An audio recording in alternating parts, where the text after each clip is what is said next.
Okay. మీకు నేను చెప్పినట్టు పొద్దున్న ఈ రోజు నుంచి బిజినెస్ వాల్యుయేషన్ స్టార్ట్ చేయబోతున్నాం మనం. ఫస్ట్ ఫిఫ్త్ చాప్టర్ మన టార్గెట్ అయితే ఈ 3 డేస్ లో అంటే 21st, 22nd, 23rd లో సండేకి ముందు. ఈరోజు థర్స్‌డే కదా! Thursday, Friday, Saturday 3 days 2 hours. Max ఒకవేళ అటు ఇటు అయితే ఒక హాఫ్ అన్ అవర్ అలా పెరుగుతదేమో. ఈ చాప్టర్ అయితే కంప్లీట్ చేసుకోవాలి ఫిఫ్త్ చాప్టర్. ఫిఫ్త్ చాప్టర్ మీకు బేసిక్ చాప్టర్. అంటే మొత్తం బీబీలో 5, 6, 7, 8లో 5, 6, 7, 5, 6, 7, 8, 9 ఇంకా ఈ 5 చాప్టర్‌లో అన్నిటికన్నా బేసిక్ చాప్టర్ ఇది. ఇందులో ఏమి ఉండవు. సమ్స్ ఏమి ఉండవు పెద్దగా. బట్ ఫార్ములా మాత్రం చాలా ఉంటాయి. మనం అందులో ఒక్కొక్క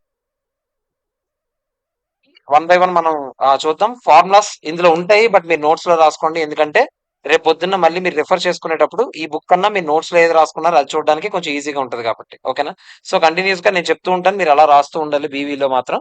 so one by one discuss చేద్దాం. ఏంటి అసలు బీవీలో ఏం నేర్చుకోబోతున్నాం ఏంటని. ఫస్ట్ అయితే కొంచెం సోది ఉంది. ఒక ఒక 10-15 మినిట్స్ సోది ఉంది. అవేంటో చూద్దాం ఒకసారి. BV business valuation. ఏంటి సార్ బిజినెస్ వాల్యుయేషన్ లో మనం నేర్చుకోబోయేది ఏంటి అంటే, పేరులో ఉన్నదైతే ఏముంది? బిజినెస్ ని వాల్యూ చేయాలి. ఎందుకు? మీకు చెప్పాను, రకరకాల రీజన్స్ ఉండొచ్చు బిజినెస్ ని వాల్యూ చేయడానికి. ఆ రీజన్స్ ఏంటి? అసలు బిజినెస్ వాల్యూ చేయడానికి ఎన్ని మెథడ్స్ ఉన్నాయి? ఎన్ని అప్రోచెస్ ఉన్నాయి? బిజినెస్ వాల్యుయేషన్ లో మనం తెలుసుకోవాల్సిన బేసిక్స్ ఏంటి? మనకి తెలియాల్సిన బేసిక్స్ ఏంటి? కొన్ని కొన్ని రేషియోస్ తెలియాలి మనకి. ఆ మాత్రం తెలిస్తేనే మనం ఒక బిజినెస్ ని ఎవాల్యుయేట్ చేయడానికి ఈజీగా ఉంటుంది. సో అవన్నీ ఏంటనేది మనం వన్ బై వన్ చూద్దాం. ఓకే. సో మీ దగ్గర హైలైటర్ ఉంటే ఒకటి తీసుకోండి. ఇప్పుడు నేను చెప్పేటప్పుడు మీరు మార్క్ చేసుకోండి. Companies that grow and earn a return on capital that exceeds their cost of capital create value.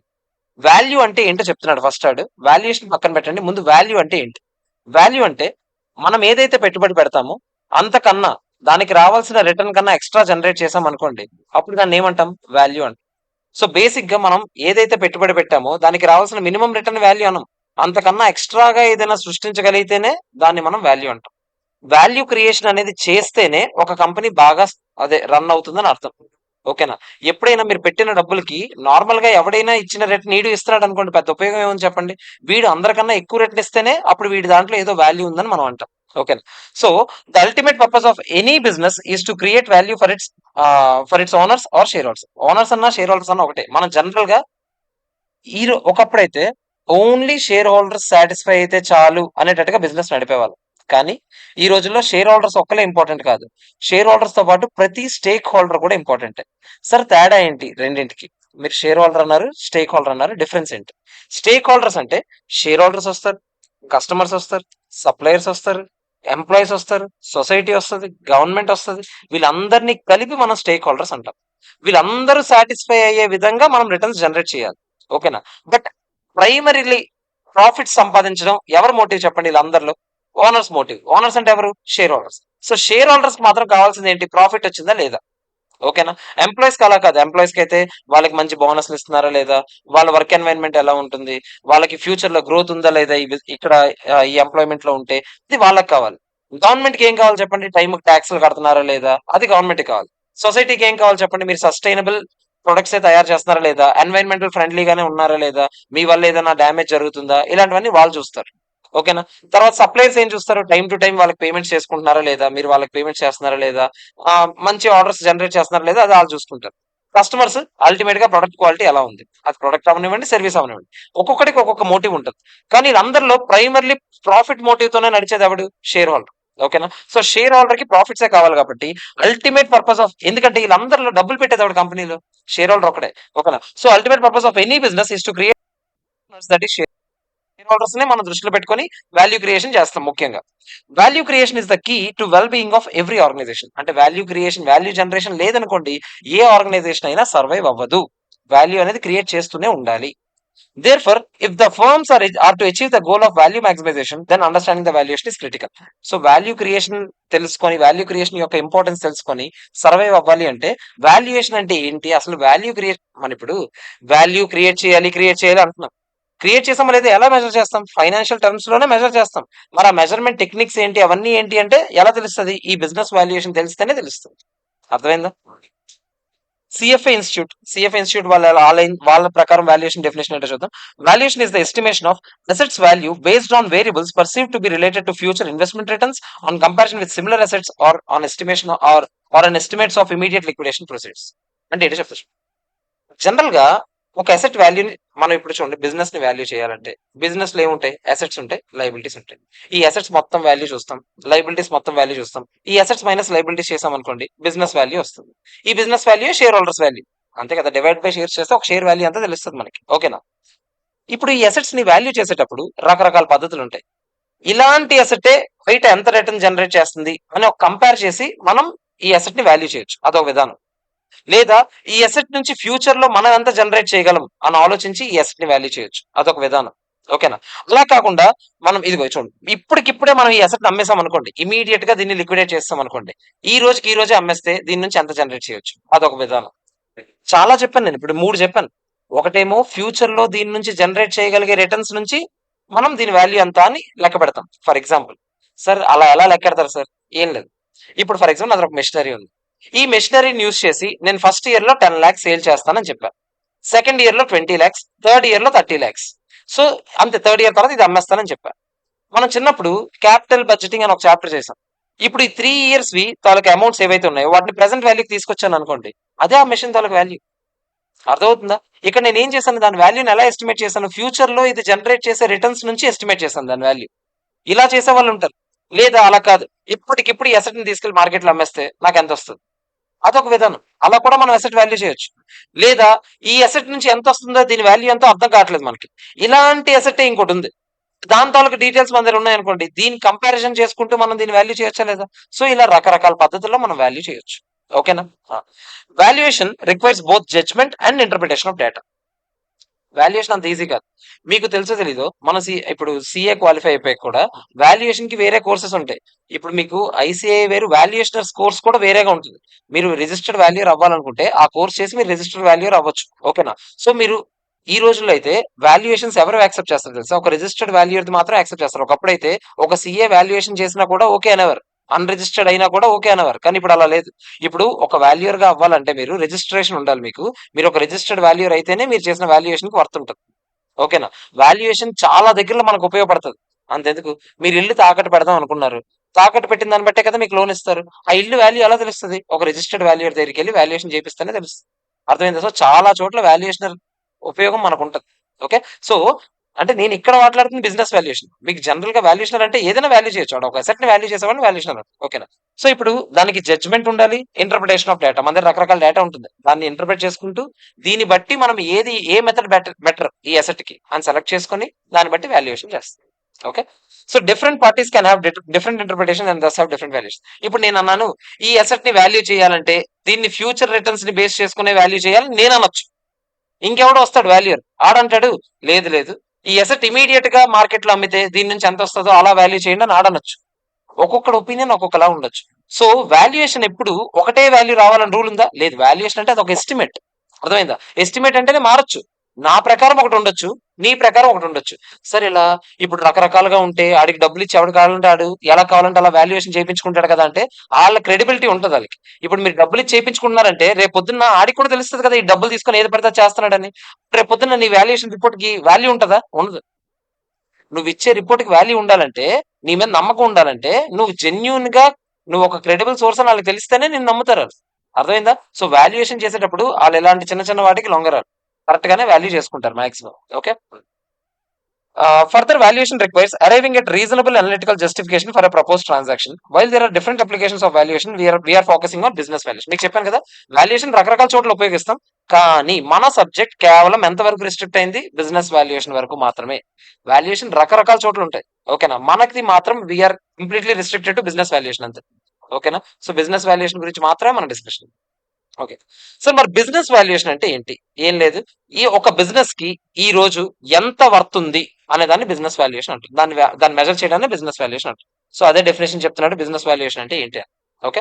So business valuation లో మనం రకరకాల, ఇక్కడ కూడా మనకి ఎక్స్పీరియన్స్ బట్టి, జడ్జ్మెంట్ బట్టి, పాస్ట్ లో ఇలాంటి బిజినెస్ లో మనం చూస్తుంటాం కదా, దాన్ని బట్టి ఇవన్నీ ఫ్యాక్టర్స్ ని కన్సిడర్ చేసుకుని ఒక బిజినెస్ ని వాల్యూ చేస్తాం. Okay. So, companies create value for their shareholders by investing cash to generate more cash in the future. The amount of value they create is the difference between cash inflows and the cost of investment made. ఏమంటున్నాడు? మనం నేను ఇప్పుడు మన share holders అందరి దగ్గర నుంచి 10 కోట్లు తీసుకొచ్చి కంపెనీలో పెట్టా.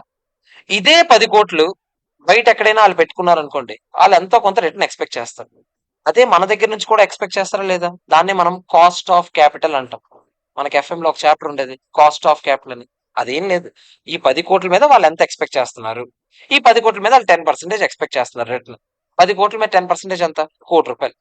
₹1,00,00,000 కన్నా ఎక్స్ట్రాగా మీరు ఏదైనా జనరేట్ చేశారనుకోండి, ఆ ఎక్స్ట్రా డిఫరెన్స్ ని ఏమంటాం మనం? వాల్యూ అంటాం. అర్థమైందా? అదే. సో దానికి ఆఫ్ కోర్స్ టైం వాల్యూ అవన్నీ అడ్జస్ట్ చేసి మనం క్యాలిక్యులేట్ చేస్తాం. ఎందుకంటే మీకు చెప్పాను కదా, ఇప్పుడు మీరు 1 ఇయర్ ఎండింగ్ కి ఎంత జనరేట్ చేయగలుగుతున్నారంటే ఈ రోజుకి ఎంత టైం వాల్యూ కూడా మనం కన్సిడర్ చేసుకోవాలి. దాన్ని బట్టి మనం వాల్యుయేషన్ చేయాలి. ఎందుకంటే ఇప్పుడు నేను అన్నాను, నేను మీకు సింపుల్ గా ఒక క్వశ్చన్ అడుగుతాను. నేను ఒక బిజినెస్ లో 10 lakhs పెట్టాను. ఓకేనా? నేను చెప్పా ఫస్ట్ ఇయర్ లో ఈ బిజినెస్ నుంచి 1 lakh వస్తుందని చెప్పా. సెకండ్ ఇయర్ లో 3 lakhs వస్తుందని చెప్పా. థర్డ్ ఇయర్ లో 4 అయింది కదా ఇప్పటికి, 7 lakhs వస్తుందని చెప్పా. ఒక నార్మల్ పర్సన్ అయితే ఎలా ఆలోచిస్తాడు? ఓకే, 1 + 3 4, 4 + 7 11, 11 lakhs వస్తుంది నాకు ఎంత పెడితే, 10 lakhs పెడితే నాకు ఈ బిజినెస్ ప్రాఫిటబులే అని అనేస్తాడు. కానీ మనం ఫైనాన్షియల్ మేనేజ్మెంట్ నేర్చుకున్నాం. ఫైనాన్షియల్ మేనేజ్మెంట్ లో మనం ఏం నేర్చుకున్నాం? టైం వాల్యూ అని ఒక కాన్సెప్ట్ ఉంటుంది. ఈ రోజు మార్కెట్ లో ఇంట్రెస్ట్ రేట్ ఎంత ఉందో చూసుకొని ఈ 1 lakh కి ప్రెసెంట్ వాల్యూ ఎంతో లెక్క పెట్టుకొని, ఫర్ ఎగ్జాంపుల్ ఎలా లెక్క పెడతాం? అది సింపుల్ ఎగ్జాంపుల్ చెప్తాం. ఇయర్ 1, 2, 3 క్యాష్ ఫ్లో ఇదే కదా చిన్నప్పుడు చేసాం మనం. 1 lakh, 3 lakhs, 7 lakhs ఇదే కదా నా ఎగ్జాంపుల్. ప్రెసెంట్ వాల్యూ ఈ రోజు మార్కెట్ లో ఇంట్రెస్ట్ రేట్ ఒక 10% ఉంది. 10%. ఫస్ట్ ఇయర్ ఎండింగ్ లో నీకు వచ్చే 1 lakh ఈ రోజు 1 lakh తో సమానమా? కాదు. ఈ రోజు దాని వాల్యూ ఎంత? క్యాలిక్యులేటర్ తీయండి అందరు. 1 lakh డివైడెడ్ బై 1.1 ఎంత చెప్పండి? 90,901 అయినా లెక్కండి ఒకసారి. 1 lakh డివైడెడ్ బై 1.1 ఎంత? 90,901 ఎంత వచ్చింది? ఓకేనా? సెకండ్ ఇయర్ లో రాబోయే 3 lakhs ఈ రోజు ఎంతతో సమానం అంటే 1 divided by 1.1 2 times is equal to కొట్టండి ఇంటూ 3 lakhs కొట్టండి. ఎంత వచ్చింది? 1 divided by 1.1 2 times is equal to కొట్టారా, ఇంటూ 3 lakhs కొట్టారా, ఎంత వచ్చింది? దీని మీనింగ్ ఏంటి? ఈ 2,47,933 అంటే ఈ రోజు తీసుకెళ్లి నువ్వు ఈ 2,47,933 తీసుకెళ్ళి బ్యాంక్ లో వేసావు అనుకో, బ్యాంక్ కూడా ఎంత ఇస్తున్నాడు అని చెప్పాను బయట, ప్లస్ 10% కొట్టండి. ఫస్ట్ ఇయర్ ఎండింగ్ అది ఎంత అవుద్ది? 2,47,333 ఉందా, దానికి ప్లస్ 10% కొడితే ఎంత అయింది? ఎంతో అయింది. సెకండ్ ఇయర్ లో దీని మీద 10% వస్తుంది కదా, కాంపౌండ్ ఇంట్రెస్ట్, ప్లస్ 10% కొట్టండి. 3 lakhs. దాని అర్థం మీకు ఈ రోజు ఎవడైనా వచ్చి 2,47,000 ఇచ్చినా, 2 years తర్వాత వచ్చి 3 lakhs ఇచ్చినా ఒకటే అనొచ్చా లేదా? అవునా కదా చెప్పండి. మరి ఈ రోజు నా పరిస్థితి ఏంటని ఆలోచించాలి. ఇప్పుడు డెసిషన్ తీసుకునేటప్పుడు 2 రకాలుగా ఆలోచించవచ్చు. మనం ఫ్యూచర్ లోకి వెళ్ళి ఆలోచించవచ్చు, ఫ్యూచర్ లో ఉన్నది ప్రెసెంట్ కి తీసుకొచ్చి ఆలోచించవచ్చు. కానీ బయట మార్కెట్ లో ఎవరైనా సరే మనం ఫ్యూచర్ లోకి వెళ్ళి ఆలోచిద్దాం అని అనుకోడు. ఫ్యూచర్ లో ఉన్న వాల్యూస్ నే ప్రెసెంట్ కి తీసుకొచ్చి ఆలోచిస్తారు. మరి ఇప్పుడు లాస్ట్ ఇయర్ లో వచ్చిన 7 lakhs కి వాల్యూ ఎంత చెప్పండి? 1 divided by 1.1 3 times is equal to కొట్టండి, ఎంత వచ్చింది? ఇంటూ 7 lakhs కొట్టండి. 29 టోటల్ చేయండి ఇప్పుడు ఈ మూడు. 64 ఇంతేనా? అంటే 10 లక్షలు పెడితే ఈ రోజు నాకు ఎంత వస్తుంది? 8,64,000 వస్తుంది. బుర్రన్నాడు ఎవడైనా ఇప్పుడు ఈ బిజినెస్ లో డబ్బులు పెడతాడా? పెట్ట. అర్థమైందా? అంటే ఒక టైం వాల్యూ అనే కాన్సెప్ట్ వల్ల ఎంత డెసిషన్ మేకింగ్ లో మార్పు వస్తుందో రావట్లేదో చెప్పండి. మీకు డబ్బులు రావచ్చు, ఓకే, క్యాష్ కనిపించవచ్చు, బట్ దానికి వాల్యూ ఉందో లేదో తెలియాలి కదా. అవునా కదా చెప్పండి. సో టైం వాల్యూని కన్సిడర్ చేసుకుని ఎప్పుడైనా వాల్యుయేషన్ చేయాలి. అర్థమైందా మీకు? ఇప్పుడు నేను 1 డివైడెడ్ బై క్యాలిక్యులేటర్ లో మీకు బేసిక్స్ వచ్చు కదా, క్యాలిక్యులేటర్ లో మీరు ఏఎఫ్ఎం వినుంటే ఓకే, వినకపోయింటే చిన్న చిన్న బేసిక్స్ చెప్తాను.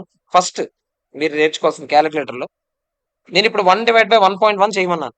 ఎందుకు? ఎందుకంటే జనరల్ గా చూడండి, సమ్ అమౌంట్ ఉంది, ఎక్స్ అనే అమౌంట్ ఉంది. ఇది బ్యాంక్ లో వేస్తే ఫస్ట్ ఇయర్ లో నాకు ఎంత వస్తుంది? 10% ఇంట్రెస్ట్ కదా. ఎక్స్ ఇంటూ, లేదా ఇలా అనొచ్చా, ఎక్స్ ప్లస్ 10% ఆఫ్ ఎక్స్ అనొచ్చా? కామన్ తీస్తే 1.1x అవుద్దా? 10% అంటే ఎంత? 0.1 అయినా. ఎక్స్ ప్లస్ 0.1x ఎంత? 1.1x అయినా. Is equal to some amount ఉంది, ఆ అమౌంటే ఆ 1 lakh ఫస్ట్ ఇయర్ ఎండింగ్ లో వస్తుందని చెప్పాడు కదా. అప్పుడు ఎక్స్ కావాలంటే మనం ఏం చేయొచ్చు? 1 lakh డివైడెడ్ బై 1.1. అందుకే మనం ఏం చేసాం? 1 డివైడ్ బై 1.1 కొట్టాం, ఇంటూ 1 lakh చేసాం. ఓకేనా? మనం క్యాలిక్యులేటర్ లో చేసేటప్పుడు ఇకపైన ప్రజెంట్ వాల్యూ కట్టేటప్పుడు డైరెక్ట్ గా చేయాలి. ఎగ్జామ్ లో మనకు అంత టైం ఉండదు. ఇదన్నీ రాసి మళ్ళీ ప్లస్ కొట్టి అంత టైం ఉండదు. అప్పుడు మనం ఏం చేయొచ్చు, క్యాలిక్యులేటర్ తీయండి. వన్ ఫస్ట్ ఎంఆర్సీ క్లియర్ చేయండి. ఎంఆర్సీ క్లియర్ చేయడం అంటే తెలుసు కదా మీకు. ఎంఆర్సీ 2 టైమ్స్ క్లిక్ చేయండి.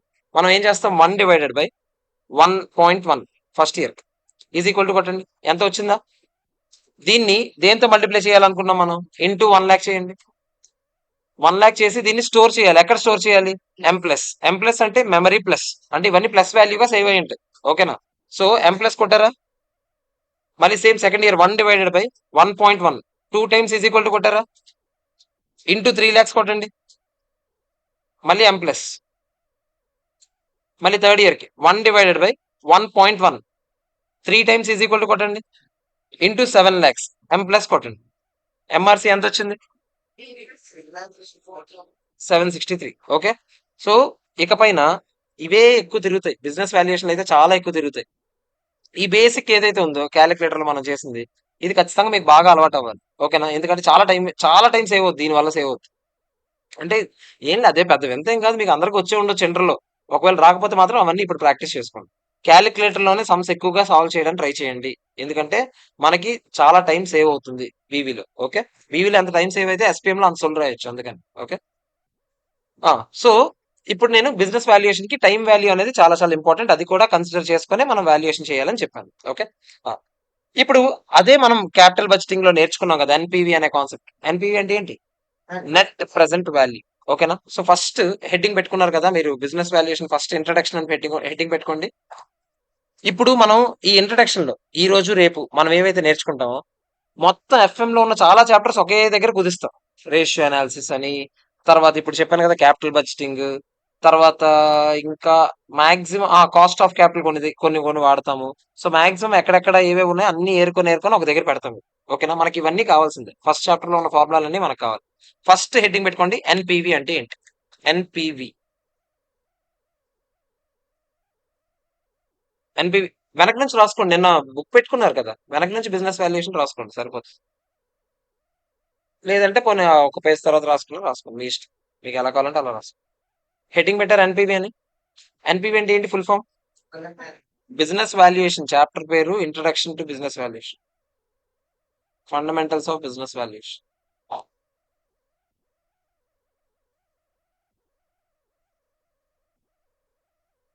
రాసారు. ఎన్పివి అంటే net present value. Net present value అంటే present value of cash inflows, present value of cash inflows minus present value of cash outflows. అంతేనా? Present value of cash inflows minus present value of cash outflows.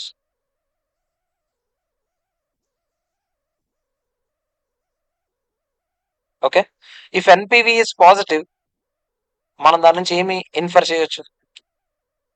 NPV positive వస్తే ఆ business లో మనం డబ్బులు పెట్టొచ్చా పెట్టకూడదా? పెట్టచ్చు. So if NPV is positive then accept,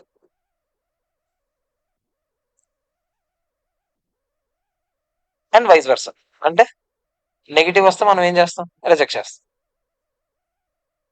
ఇది నేను ప్యూర్లీ ఫైనాన్షియల్ టర్మ్స్ గురించే మాట్లాడుతున్నా. చాలా నాన్ ఫైనాన్షియల్ ఫ్యాక్టర్స్ ఉంటాయి, మీకు నిన్నే చెప్పాను. ప్రతిసారి డబ్బుల గురించే చూడకూడదు. బట్ ఇక్కడ మనం మాట్లాడేది బీవీలో ఫైనాన్షియల్ ఆస్పెక్ట్స్ మాత్రమే. ఓకే. తర్వాత ఏం చెప్తున్నాడు చూడండి. అది రాశారు కదా, అంతే, అంతవరకు రాయండి. Many professionals and executives believe that accounting profits have a direct impact on value. చాలా అదేమంటాడంటే, చాలా మంది ఇప్పటికీ ప్రాఫిట్స్, అకౌంట్స్ లో ప్రాఫిట్స్ ఏవైతే ఉన్నాయో దీని వల్లే వాల్యూ మారుతుంది, బిజినెస్ వాల్యూ అని అంటారు. And focus excessively on improving profits some times by even manipulating it. అందుకే చాలా మంది ఈ ప్రాఫిట్స్ పెంచుకోవడానికి ఏం చేస్తే బెటర్, అకౌంట్స్ ప్రాఫిట్స్. అందుకే రకరకాల ఎక్స్పెండిచర్ ఫేక్ చూపించడం, సేల్స్ అటు ఇటు మార్చేయడం. ఎందుకంటే వాళ్ళ ఉద్దేశం ఏంటంటే ప్రాఫిట్స్ బాగుంటే బిజినెస్ వాల్యూ బాగుంటుంది.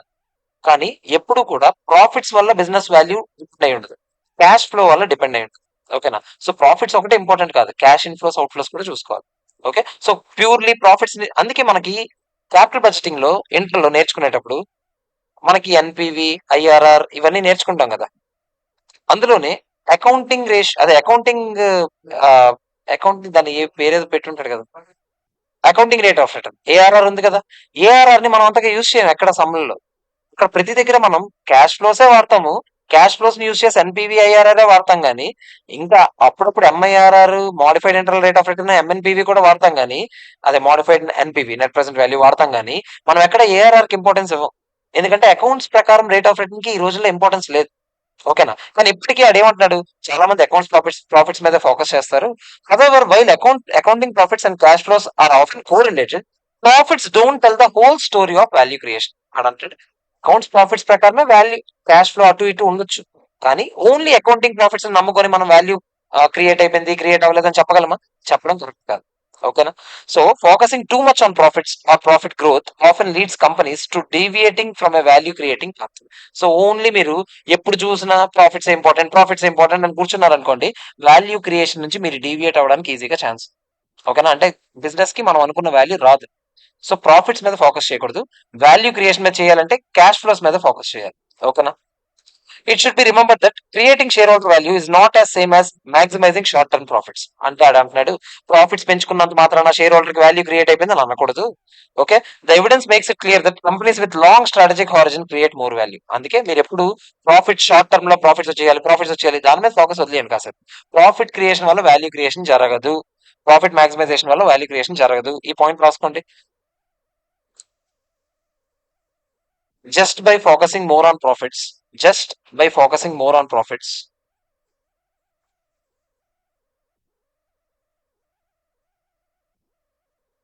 one cannot be able to generate,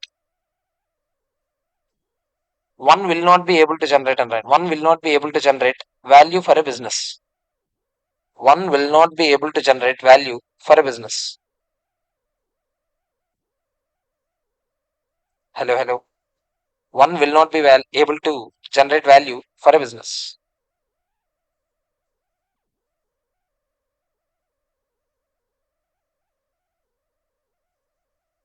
మీకు చెప్పాను, వాల్యుయేషన్ అంటే ఎవరు చేసినా ఒకటే వాల్యుయేషన్ వస్తుందా, లేకపోతే మారొచ్చా? మారొచ్చు. వాడే మెథడ్ బట్టి, తీసుకునే జడ్జ్మెంట్ బట్టి, తీసుకునే ఎస్టిమేషన్ బట్టి మారిపోతుంది. ఓకేనా? ఇప్పుడు ఫస్ట్ ఇయర్ ఎండింగ్ లో 1 lakh వస్తుందని నేను చెప్పాను, ఏం రాసి పెట్టి ఇవ్వగలను 1 lakh వస్తుందని? అది ఇదంతా ఎస్టిమేషన్. ఓకేనా? సరే, మరి ఎస్టిమేషన్ అయినా కరెక్ట్ గా అదే ఎక్స్పీరియన్స్. నీకున్న ఎక్స్పీరియన్స్ బట్టి నువ్వు చేసే ఎస్టిమేట్స్ ఆల్మోస్ట్ దగ్గరగా ఉంటాయి. నీకు అసలు ఎక్స్పీరియన్స్ లేదనుకో, నువ్వు తీసుకున్న ఎస్టిమేట్స్ అన్నీ అలానే ఉంటాయి. మరి అర్థమైందా? సో ఎస్టిమేట్స్ కరెక్టా కాదనే దాని మీద ఫోకస్ చేయాలి, అంటే ఆల్మోస్ట్ దగ్గరగా వచ్చామా లేదా అనేది. ఓకేనా? నెక్స్ట్ పాయింట్ రాసుకోండి. ఇది చాలా చాలా important. Value is not same as price అని రాసి ఇక్కడ అండర్లైన్ చేసింది రాసుకో. Value is not the same as price. Price is what you pay and value is what you get. చాలా చాలా ఇంపార్టెంట్.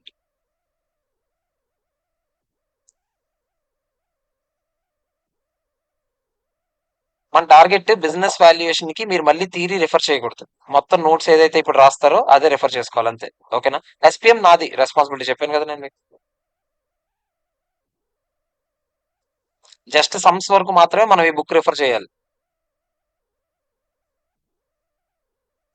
మీకు బీవీలో థియరీ క్వశ్చన్స్ అడగడు, అడిగేవి ఏవైనా అక్కడక్కడ ఉంటే అవి నేను టచ్ చేస్తాను. అలాగే ఏమంటున్నాడు, వాల్యూ వేరు, ప్రైస్ వేరు. నువ్వు కట్టడానికి సిద్ధపడేదాన్ని ప్రైస్ అంటుంది. వాల్యూ అంటే నువ్వు అందు నుంచి ఎంత సంపాదించగలవు అనేది. ఓకేనా? So price is what you pay. నువ్వు ఏదైనా ఒక షేర్ తీసుకుందాం, షేర్ ప్రైస్ ఎంత అంటే దానికి నువ్వు ఎంత కట్టడానికి రెడీగా ఉన్నావు. అదే ఈ షేర్ వాల్యూ ఎంత అని అన్నాను అనుకో, దీని నుంచి నాకు ఎంత వస్తుంది అని అర్థం. అర్థమైందా? సో ప్రైస్ ని ఫోకస్ చేసి ఎప్పుడు ఉండకూడదు, వాల్యూని ఫోకస్ చేసి మనం ఇన్వెస్ట్ చేయాలి. ఇప్పుడు నువ్వు ఫర్ ఎగ్జాంపుల్ ఒక ఆడవిడ షేర్ 700 ఉందిరా అన్నాడు, 700 ఉందిరా మార్కెట్ లో ఈ షేర్ ప్రైస్ అన్నాడు. నువ్వు కొనాలా లేదంటే 700 ఉంది కదా, నా దగ్గర 700 ఉందా లేదా అలా చూడకూడదు. దీని నుంచి నీకు ఏం రాబోతుంది ఫ్యూచర్ లో, దాన్ని బట్టి నువ్వు డెసిషన్ తీసుకోవాలి. అర్థమైందా? సో వాల్యూ వేరు, ప్రైస్ వేరు. Okay, valuation is done at a point in time as more. ఇప్పుడు నాకు చెప్పండి, ఈ రోజు ఉన్న డేటా బట్టి నేను వాల్యుయేషన్ ఒకలా చేస్తాను. నెక్స్ట్ ఇయర్ కి అలాగే ఉంటదా ఏంటి సినారియో? కాదు, నెక్స్ట్ ఇయర్ సినారియో మారిపోవచ్చు. సినారియో మారిపోయినప్పుడు వాల్యుయేషన్ కూడా మారిపోతే లేదా? మారిపోతుంది. ఓకే, సో వాల్యుయేషన్ ఎప్పుడు ఒకలాగే ఉండాలని లేదు. ఇన్ఫర్మేషన్ మారే కొద్దీ, ఇన్ఫర్మేషన్ ఫ్లో అయ్యే కొద్దీ వాల్యుయేషన్ కూడా మారిపోతూ ఉంటుంది. ఓకేనా? సో స్టాటిక్ గా ఉండదు. Valuation requires good understanding of the following. వాడు వాల్యుయేషన్ చేయాలి అని అనుకుంటే వాడికి ఖచ్చితంగా కొన్ని విషయాలు తెలియాలంట. ఓకేనా? ఫస్ట్ అండ్ ఫార్మోస్ట్ ఏంటి, అసలు ఆ బిజినెస్ ఏంటి, ఆ బిజినెస్ ఎన్వైరన్మెంట్ ఏంటి, ఏ బిజినెస్ చేస్తా. ఇప్పుడు నన్ను పిలిచారా, నన్ను ఈ పర్టికులర్ బిజినెస్ కి వాల్యూ చేయమన్నారా, నేను ఫస్ట్ వెళ్ళి ఏం స్టడీ చేయాలి, అసలు ఏంటి బిజినెస్, ఈ బిజినెస్ లో ఏమేమి చేయబోతున్నారు, ఈ బిజినెస్ ఎన్వైరన్మెంట్ ఏంటి. అంటే ఈ బిజినెస్ ఎన్వైరన్మెంట్ అంటే ఏ ఫ్యాక్టర్స్ వల్ల ఈ బిజినెస్ లో మార్పులు రావచ్చు. ఫర్ ఎగ్జాంపుల్, కరోనా వచ్చింది సడన్ గా, అలాంటివి రావడం వల్ల నీ బిజినెస్ కి ఏమైనా ఇంపాక్ట్ ఉంటుందా ఉండదా? కరోనాకు ముందైతే అంతగా ఆలోచించకపోయిండే ఏమో గానీ, కరోనా వచ్చిన తర్వాత ఎన్నో కంపెనీస్ మూసేశారు. సో, కరోనా వచ్చాక ప్రతి ఒక్కడు ఆలోచించేటప్పుడు అన్‌ఫోర్‌సీన్ సర్కమ్‌స్టాన్సెస్ వచ్చేటప్పుడు మన బిజినెస్ ఎంత వరకు తట్టుకొని ఉంటుంది. ఓకేనా? సో, మనం బిజినెస్ గాని, మన బిజినెస్ ఎన్వైర్న్‌మెంట్ గాని. బిజినెస్ ఎన్వైర్న్‌మెంట్ అంటే అదొక్కటే కాదు. మనం బిజినెస్ ఎన్వైర్న్‌మెంట్ అంటే మనకి లీగల్ ఫ్యాక్టర్స్ ఎంత వరకు రోల్ ప్లే చేస్తాయి? మనకి పొలిటికల్ ఫ్యాక్టర్స్ ఎంత వరకు రోల్ ప్లే చేస్తాయి? ఫర్ ఎగ్జాంపుల్ ఒక పార్టీ మారితే మన కంపెనీ ఏమైనా ఎఫెక్ట్ అవుద్దా? ఒక పార్టీ పాలిసీస్ వల్ల నా కంపెనీ ఏమైనా ఎఫెక్ట్ అవుద్దా? సో, ప్రతీదీ ఆలోచించుకోవాలి. ఆలోచించి దాన్ని బట్టి నువ్వు వాల్యూ ఎంతుందని నువ్వు ఒక ప్రొఫెషనల్ జడ్జ్‌మెంట్ తీసుకోవాలి. సో, వాల్యుయేషన్ చేసేటప్పుడు చాలా బ్రాడ్‌గా ఆలోచించాలి నువ్వు. ఓకేనా? అన్ని యాస్పెక్ట్స్‌ని టచ్ చేసుకుంటూ ఆలోచించాలి. నువ్వు ఓన్లీ ఏం జరగదు, ఏం జరగదు, ఏం జరగదు అని వాల్యూ చేయకూడదెప్పుడు. అన్నింటిని దృష్టిలో పెట్టుకొని, ఓకే. ఒకవేళ ఇలా జరిగితే ఇలా జరగొచ్చు కదా! దాన్ని కూడా మనం దృష్టిలో పెట్టుకొని రిస్క్ ఫ్యాక్టర్ 2% జనరల్‌గా మనం ఇప్పుడు సమ్స్ చేసేటప్పుడు చెప్తాడు. రిస్క్ ఫ్యాక్టర్ 2% అంటాడు. అంటే దాని అర్థం ఏంటి తెలుసా? మీరు ₹1,00,00,000 అని వాల్యూ చేశారనుకోండి. ఒక 2% మైనస్ చేసేయండి. ఎందుకని మంచిది. ₹1,00,00,000 2% తీసేయండి ఎంత? 98,00,000 దీని వాల్యూ. అర్థమైందా? ఇన్‌ఫ్లేషన్ రేట్ వల్ల రిస్క్ 10% అంటాడు కొన్నిసార్లు. ఇది మన బిజినెస్ కాదు. అలా అన్నాడనుకోండి అప్పుడు దాన్ని కూడా మనం పరిగణలోకి తీసుకోవాలి. సో, మన బిజినెస్ ఎన్వైర్న్‌మెంట్‌ని మనం దృష్టిలో పెట్టుకొని, మనకి ఏ ఫ్యాక్టర్స్ ప్లే అవుతున్నాయి ఏంటి అనేది చూసుకొని దాన్ని బట్టి డెసిషన్ తీసుకోవాలి. ఓకే. తర్వాత రెగ్యులేటరీ ఎన్వైర్న్‌మెంట్ అండ్ లాస్. ఇప్పుడే చెప్పాను కదా నేను. లీగల్ ఎన్వైర్న్‌మెంట్ కూడా దృష్టిలో పెట్టుకోవాలి. మనకేదైనా ఇప్పుడు కొత్తగా ఒక ఎన్వైర్న్‌మెంటల్ ప్రొటెక్షన్ పాలిసీ వచ్చింది. మనదొక ఆటోమొబైల్ ఫ్యాక్టరీ. సడెన్‌గా అందరూ ఈవీలే తయారు చేయాలని చెప్పాడనుకోండి. రేపు పొద్దున్న నా బండ్లన్నీ ఏం చేయాలి? స్టాక్‌లో ఉండిపోయినవన్నీ. అవునా కదా చెప్పండి. సో, నేను నాకు ఈవీ ముందు నుంచే థాట్ ఉందనుకోండి. ఇప్పుడు నా కంపెనీ వాల్యూ వేరేలాగా ఉంటది. ఈ రోజు నా కంపెనీ వాల్యూ తక్కువ ఉండొచ్చు. రేపు పొద్దున్న నాదే ఎక్కువ ఉంటది. అర్థమైందా? సో, ఫ్యూచర్‌లో జరగబోయే వాటిని, ఫ్యూచర్‌లో రాబోయే లాస్‌ని కూడా ముందుగానే మనం ఎస్టిమేట్ చేసుకుంటూ దానికి తగినట్టుగా వాల్యుయేషన్ చేయాలి. ఓకే. Accounting framework. ఇండ్ ఏస్‌లు ఎప్పటికప్పుడు కొన్ని కొన్ని వాళ్ళు ఇప్పుడు ఫర్ ఎగ్జాంపుల్ ఇండ్ ఏస్ 2 ఉంది. ఇన్వెంటరీస్. ఆ స్టాండర్డ్ ఏం చెప్తదంటే మీరు ఇన్వెంటరీస్‌ని వాల్యూ చేయాలంటే ఓన్లీ ఫిఫో లేదా వెయిటెడ్ యావరేజే వాడాలని చెప్తది. లిఫో వాడకూడదని చెప్పింది. మనకు చిన్నప్పుడు నేను లిఫో నేర్చుకున్నాను. లిఫో వాడతానంటే అవుతదా? అవ్వదు. మీరు ఇండ్ ఏస్ కూడా ఏం చెప్పిందో దృష్టిలో పెట్టుకొని దాన్ని బట్టి వాల్యూ చేయాలి. అర్థమైందా? సో, మీ ఇండేస్ ఏం చెప్తుంది? అంటే మీ అకౌంటింగ్ ఫ్రేమ్‌వర్క్. మనకి అకౌంటింగ్ ఫ్రేమ్‌వర్క్ ఏంటి? ఇండేస్. అదే ఇండేస్ గాని, ఏస్ గాని. మనకి ఇండేస్ అప్లికేబుల్ అయితే ఇండేస్ ఏం చెప్తుంది? దానికి తగినట్టుగా వాల్యుయేషన్ చేయాలి. అర్థమైందా? సో, అన్నిటిని దృష్టిలో పెట్టుకోవాలి మరి. నాలుగోది వాల్యుయేషన్ మెథడ్స్ అండ్ ప్రిన్సిపల్స్. ఈ రోజు మనం నేర్చుకుంటాం వాల్యుయేషన్ రకరకాల మెథడ్స్, అప్రోచెస్. అవన్నిటిని దృష్టిలో పెట్టుకొని మనకి ఏది బెటర్? మనం ఏది వాడితే బెటర్? అది కూడా దృష్టిలో పెట్టుకొని మనం వాల్యూ చేయాలి. Okay. Calculation or spreadsheet applications. వాల్యుయేషన్‌కి ఖచ్చితంగా నంబర్స్‌తో చాలా పని ఉంటది. సో, వాల్యుయేషనర్స్ ఎప్పుడైనా సరే చూడండి valuation is driven by numbers and the values need to be strong at number crunching as well and may often require strong spreadsheet applications. మనం వాడే అప్లికేషన్స్ గాని, టూల్స్ గాని అన్ని గట్టి గట్టిగా ఉండాలి. ఎందుకంటే మనం బేసిక్‌గా మనం నంబర్స్ మీద ఎక్కువ ఫోకస్ చేస్తాం. మన వాల్యుయేషన్ అంతా కూడా. సో, మనకి ఎప్పుడైనా మనం వాడే టూల్స్ కూడా అంత అడ్వాన్స్డ్‌గా ఉండాలి. ఓకేనా? మనం రకరకాల ఏఐ టూల్స్ గాని ఇప్పుడు ఈ రోజుల్లో అయితే అదే కదా మొత్తం. సో, ఏఐ టూల్స్ గాని ఏవైనా యూజ్ చేసుకుంటూ మనం స్ట్రాంగ్ స్ప్రెడ్‌షీట్ అప్లికేషన్స్ ఏవైనా యూజ్ చేసుకోవాలి. ఓకే. తర్వాత the value of any asset must be equal to present value of future cash flows. అదే కదా మనం ఇందాక చేసాం. 1,00,000, 3,00,000, 7,00,000 ప్రెజెంట్ వాల్యూ తీసుకొచ్చామా? Discounted at a rate that reflects the inherent risk. నేను కూడా డిస్కౌంట్ చేశాను కదా! ఒక రేట్ తీసుకొని ఎంత రేట్ తీసుకున్నాను నేను ఇందాక ఎగ్జాంపుల్ 10% తీసుకున్నాను. However various methods can be applied to value any asset. అదొకటే మెథడ్ కాదు. Discounted cash flow approach. అదొక అప్రోచ్. అలా రకరకాల అప్రోచ్‌లు ఉంటాయి. ఓకేనా? మనకి ఏది సూటబుల్ అవుతుందో మనం చూసుకొని దాన్ని బట్టి డిసైడ్ అవ్వాలి. ఓకే. సో, వాల్యుయేషన్ చెయ్యాలి అని అనుకునేవాడు ఎవరికైనా సరే వీటన్నింటిలో పట్టుంటేనే వాల్యుయేషన్‌లో దిగాలి. అర్థమైందా? సో, మనం ఏం చేద్దామంటే వాల్యుయేషన్ రిక్వైర్స్ అని రాసి మనం ఒక ట్రీ డయాగ్రామ్‌లా రాసుకుందాం. 5 పాయింట్స్ రాసుకొని ఈ 5 సైడ్ హెడ్డింగ్స్ రాసుకోవాలి. మీకు చెప్పాను. రాసుకోండి. మనం తర్వాత మళ్ళీ ఇది ఓపెన్ చేయము. అది గుర్తుపెట్టుకోండి.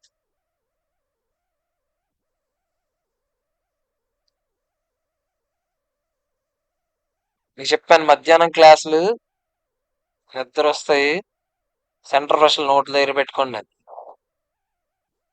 కనిపించట్లేదు అనుకుంటున్నారు పడుకున్నోళ్ళందరూ. గుర్తు గుదేత్తాను.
రాసారా?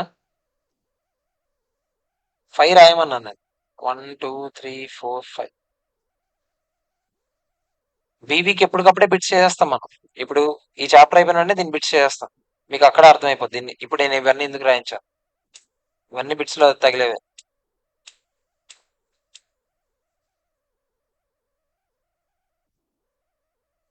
అదొకటి జిరాక్స్ తీసుకోండి. రిలీజ్ చేశాడా చేయలేదా బీవీకి, చూసారా ఎవరైనా? వర్క్ బుక్ సీఎంఏ వాడు. అది చూడండి ఒకసారి ఈరోజు సాయంత్రం. చేశాడా బీవీకి? చేసింటే అది ఒకటి తీసుకోండి, అది కూడా సాల్వ్ చేద్దాం.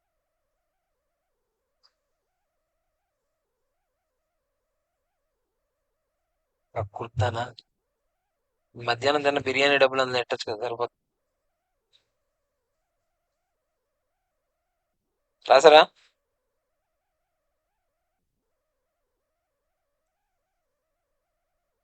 ఒకసారి చూడండి. ఇప్పుడు నేను కొన్ని టర్మ్స్ చెప్తాను, ఇవన్నీ బిట్స్ లో వచ్చేవే. ఇక్కడ మీరు గమనిస్తే మార్కెట్ వాల్యూ అన్నా, ఫెయిర్ వాల్యూ అన్నా, ఫెయిర్ మార్కెట్ వాల్యూ అన్నా, మూడు డెఫినేషన్స్ ఒకసారి చదవండి. మూడింటికి పెద్ద డిఫరెన్సే కనిపిస్తుంది. నేను ఒకటి చెప్తా ఫస్ట్, అది ఉందో లేదో చెప్పండి. ఒక విల్లింగ్ బయ్యర్, ఒక willing seller. Sir willing buyer అంటే ఏంటి సార్ అంటే, ఆడు కొనడానికి రెడీగా ఉండాలి, ఈడు అమ్మడానికి రెడీగా ఉండాలి. ఎవడి మీద పేక మీద కత్తి పెట్టి ఇదిగో నువ్వు ఇంతకే అమ్ము అని చెప్పి అంతకు అమ్మేస్తే ఇదే వాల్యూ అనొచ్చా? అనకూడదు. అమ్మడానికి ఈడు సిద్ధంగా ఉండాలి, అమ్మడానికి ఈడు కూడా, అదే కొనడానికి ఈడు కూడా సిద్ధంగా ఉండాలి. మార్కెట్ టర్మ్స్ లో ఇద్దరు కూడా ఆర్మ్స్ లెంత్ ప్రైస్ ఒక ట్రాన్సాక్షన్ చేస్తే ఆ ట్రాన్సాక్షన్ లో ఉన్న వాల్యూనే మార్కెట్ వాల్యూ అంట. అంటే ఇప్పుడు ఈ ల్యాండ్, ఈ బిల్డింగ్ కి మార్కెట్ వాల్యూ ఎంత అని అడిగాను. కొనడానికి సిద్ధంగా ఉన్న ఒక పార్టీ రావాలి, అమ్మడానికి సెల్లర్ ఎవరైతే ఉన్నారో వాళ్ళు సిద్ధంగా ఉండాలి. వీళ్ళిద్దరూ కూర్చొని మార్కెట్ టర్మ్స్ ని దృష్టిలో పెట్టుకొని, ఓకే ఇక్కడ గజం ఎంత, ఇలా ఇలా మాట్లాడుకొని దాన్ని బట్టి ఎంత రేట్ అని మాట్లాడుకొని ఇద్దరు సమన్వయంగా ఇద్దరికి న్యాయం చేసేలాగా ఒక ప్రైస్ చెప్పుకుంటే దాన్ని మనం మార్కెట్ వాల్యూ అంటాం. అంతేగాని ఇప్పుడు కింద ఎలాగో ముసలాడు ఉంది కదా పీక మీద కత్తెట్టి ఇదిగో నాకు ఇప్పుడు ఇది 10 లక్షలకు అమ్మని అన్నాను అనుకోండి, ముసలాడు జడిసిపోయి ఇలా పెట్టింది అనుకోండి సంతకం, ఎవరు ట్రై చేయకుండా అలాంటి సంతకం పెట్టింది అనుకోండి, ఇప్పుడు దాన్నే మనం మార్కెట్ వాల్యూ అని అనొచ్చా? అనకూడదు. సార్ అమ్మారు కదా సార్ ఇద్దరు, ఒకరు 10 లక్షలకి అమ్మారు కదా, ఎలా అమ్మితే మీకెందుకు, అప్పుడు అది మార్కెట్ వాల్యూ అవ్వదు. ఓకేనా? సో దానికి ఇంకో పేరు పెట్టుకోవచ్చు, మనం తర్వాత పెడతాం. అది ఫోర్స్ ట్రాన్సాక్షన్స్ వేరే పేరు పెడతాం, అంటే మరి పేక మీద కత్తి కాదు. నేను ఇప్పుడు చెప్పింది ఫోర్స్ ట్రాన్సాక్షన్ అంటే ఫర్ ఎగ్జాంపుల్ డిస్ట్రెస్డ్ సేల్ అంటాం. అంటే కొన్నిసార్లు కంపెనీస్ బాగా నష్టపోతాయి, ఇంకో ఆప్షన్ ఉండదు, కంపెనీ దివాలా తీసేయడమే. అది ఏదో ఒకటి చేసి అమ్మేద్దాం అని అనుకుంటాడు. అది ఎంతకు వస్తే సచ్చినోడి బిల్లుకి వచ్చిందా కట్నం అన్నట్టు ఉంటాడు ఆడు. ఆడికి ఎంత వస్తే అంతే. అలాంటప్పుడు ఆడమ్మిన దాన్ని మనం మార్కెట్ వాల్యూ అనొచ్చా? అనకూడదు. దాన్ని మనం లిక్విడేషన్ వాల్యూ ఏదో పేరు పెడతాం దానికి. ఓకేనా? సో ఫోర్స్డ్ సేల్ కి మనం వేరే పేరు పెట్టుకుంటాం. ప్రస్తుతానికి నేను చెప్పిన మూడు పేర్లు market value, fair value, fair market value, మూడు చదవండి. ఏదైనా డిఫరెంట్ టర్మ్ ఉందేమో చూద్దాం. ఫస్ట్ మార్కెట్ వాల్యూ చదువుతున్నాం. ఎస్టిమేటెడ్ అమౌంట్, ఇది కరెక్ట్ కాదు కదా, ఎస్టిమేట్. ఇంకా ఫర్ విచ్ అన్ అసెట్ గానీ ఒక లైబిలిటీ గానీ should be exchange on the valuation date, ఒక డేట్ తీసుకోవాలి, ఒక పర్టికులర్ డేట్, అలానా డేట్ రోజు. ఓకేనా? Between a willing buyer and a willing seller in an arms length transaction. ఎవరు ఎవరికి మ్యానిపులేట్ చేయకూడదు, కోయర్షన్ లాంటివి ఉండకూడదు. బేసిక్ గా సమానంగా ఇద్దరు ఆలోచించుకొని, ఇద్దరికి బుర్ర ఉందని అనుకొని ఇద్దరు జరిగితే, సేల్ జరిగితే ఇప్పుడు ఆ ప్రైస్. ఆఫ్టర్ ప్రాపర్ మార్కెటింగ్ జరగాలి. And where the parties had each acted knowledgeably, prudently and without compulsion. Pressure ఏమీ లేకుండా తెలివిగా ఆలోచిస్తూ, ఒక ఆర్డినరీ ప్రుడెన్స్ తో ఒక సాధారణ వ్యక్తి ఇక్కడ ఎలా ఆలోచిస్తారో అలా ఆలోచించి అన్నింటినీ దృష్టిలో పెట్టుకొని అన్ని ఆడికి తెలుసు అని అనుకొని, ఇక్కడ పక్కన ఫర్ ఎగ్జాంపుల్ ఇక్కడ బిట్ వేస్తున్నారు గవర్నమెంట్ లేదో రోడ్ వేస్తున్నారు అనుకోండి, ఇది తెలియక ఇటు అమ్మేశాడు అనుకోండి, అది మళ్ళీ మార్కెట్ వాల్యూ అవుతా? అవ్వదు. మీకు అర్థమైందా? ఇప్పుడు పక్కన ఎవడైనా ఇక్కడ ఒక రోడ్డు పడుతుందిరా, గవర్నమెంట్ ఏదో వేస్తుంది దగ్గరలో, ఇది ఒక మెయిన్ రోడ్ అవుతుందిరా, దీని వాల్యూ మారుతుంది కదా, పెరుగుతుంది కదా. అది తెలియక పాపం ఈవిడ అమ్మేశారు రా, కొనుక్కున్నాడు కదా తెలుసురా, ఆడేమో ఈవిడికి చెప్పకుండా మొత్తానికి ఏదో మ్యానిపులేట్ చేసి కొనేసాడు రా. ఇప్పుడు అది మార్కెట్ వాల్యూ అనొచ్చా? అనకూడదు. మార్కెట్ వాల్యూ అంటే అందరికీ అన్ని విషయాల మీద నాలెడ్జ్ ఉన్నాక అమ్ముకునే వాల్యూని మార్కెట్ వాల్యూ అంట. అర్థమైందా లేదు చెప్పండి? ఓకేనా? సేమ్ ఇప్పుడు ఫెయిర్ వాల్యూ చదవండి ఒకసారి. సేమ్ ఉందా లేదా చదవండి ఒకసారి. Fair value, the price that would be received to sell an asset or paid to transfer a liability in an orderly transaction జరగాలని చెప్పాను. ఇప్పుడే కదా అదే చెప్పాను నేను. Between market participants and measurement date, ఏదో ఒక డేట్ తీసుకున్నా ఆ రోజు. సో సేమేనా, ఫెయిర్ వాల్యూ మార్కెట్ వాల్యూ ఇంచుమించు ఒకటి. సరే అయితే ఇంటర్చేంజబుల్ గా వాడచ్చా? వాడచ్చు, మాక్సిమం రెండు ఒకటే. కొన్నిసార్లు కొన్ని దగ్గరలో ఫెయిర్ వాల్యూ వేరేగా, మార్కెట్ వాల్యూ వేరేగా ఇస్తాడు. అప్పుడు ఏమేమి చేయాలి ఏంటి అనేది ఇక్కడ మనకి ఎఫ్ఎం లో మనకు సంబంధం లేదు, ఎస్ఎఫ్ఎం లో సంబంధం లేదు. కొన్ని వేరే చోట్ల మాత్రం మార్కెట్ వాల్యూకి ఫెయిర్ వాల్యూకి డిఫరెన్సెస్ ఉంటాయి. ఓకేనా? నెక్స్ట్ ఫెయిర్ మార్కెట్ వాల్యూ కూడా అదే కదా, చూడండి ఒకసారి. చదవండి ఫెయిర్ మార్కెట్ వాల్యూ అదే ఉందా లేదా చదవండి ఒకసారి.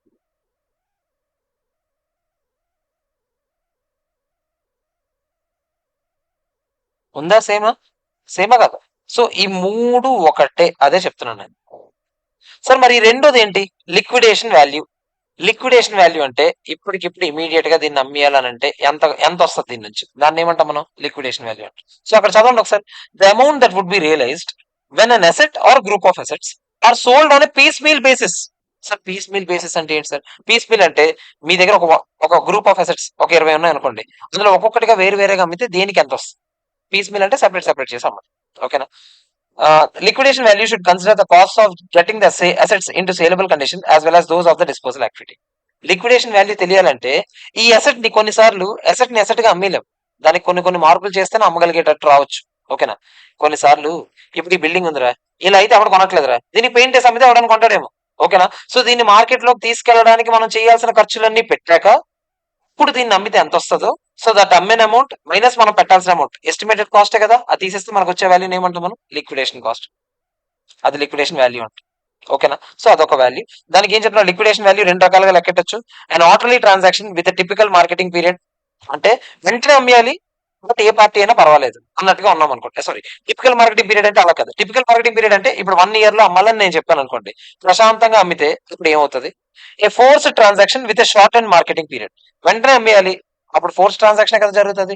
ఇప్పుడు దాన్ని ఏమంటాను? ఇందాకలే చెప్పాను కదా, నేను ఏమంటాను దాన్ని? Liquidation value. అర్థమైందా? రెండింటిని దృష్టిలో పెట్టుకోండి. అంటే లాంగ్ రన్ లో దీన్ని అమ్మితే ఎంత వస్తుంది, అది కూడా లిక్విడేషన్ వాల్యూ. ఈ రోజుకి ఈ రోజే దీన్ని అమ్మితే అమ్మాలంటే ఎంత వస్తుంది, అప్పుడు దాన్ని కూడా లిక్విడేషన్ వాల్యూ. మరి ఏది తీసుకోవాలి సార్ వాల్యూ? అక్కడ సిచ్యువేషన్ బట్టి మనం తీసుకోవాలి. అర్థమైందా? దాన్ని liquidation value. Okay, next investment value. Investment value అంటే ఇది దీనికి ఎంత పెట్టడానికి ఇది ఈ అసెట్ కి రెడీగా ఉన్నారు, దాన్ని ఇన్వెస్ట్మెంట్ వాల్యూ అంటే. దాని నుంచి ఎంత వస్తుందో పక్కన పెడితే, దాని నుంచి ఎంత వస్తుందో మనం మైండ్ లో క్యాలిక్యులేట్ చేసుకొని దీనికి ఎంత పెట్టడానికి అయితే మీరు రెడీగా ఉన్నారో దాన్ని మనం ఏమంటాం? Investment value. ఓకేనా? మీరు గుర్తుపెట్టుకోండి, ఇన్వెస్ట్మెంట్ వాల్యూ ఎప్పుడు మార్కెట్ వాల్యూ ఉండాలని రూల్ లేదు. ఓకేనా?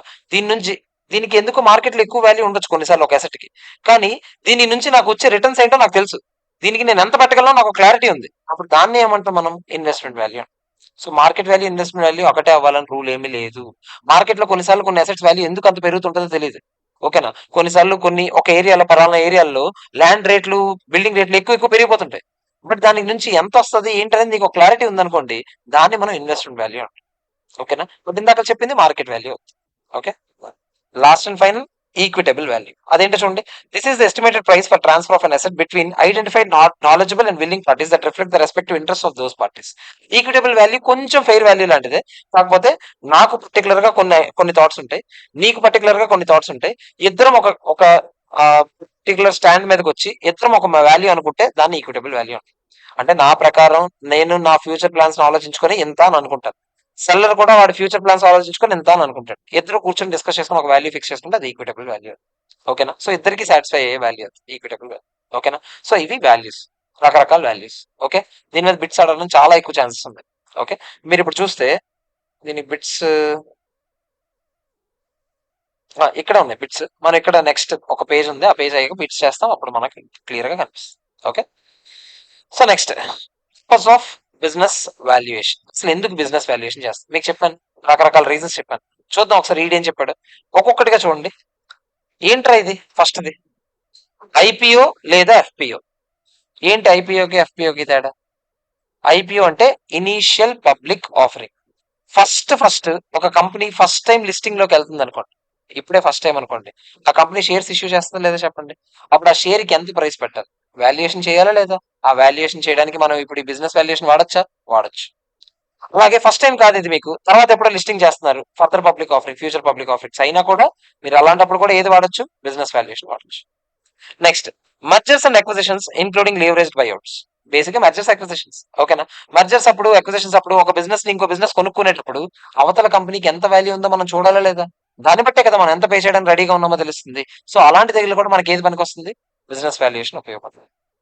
Buyback of shares.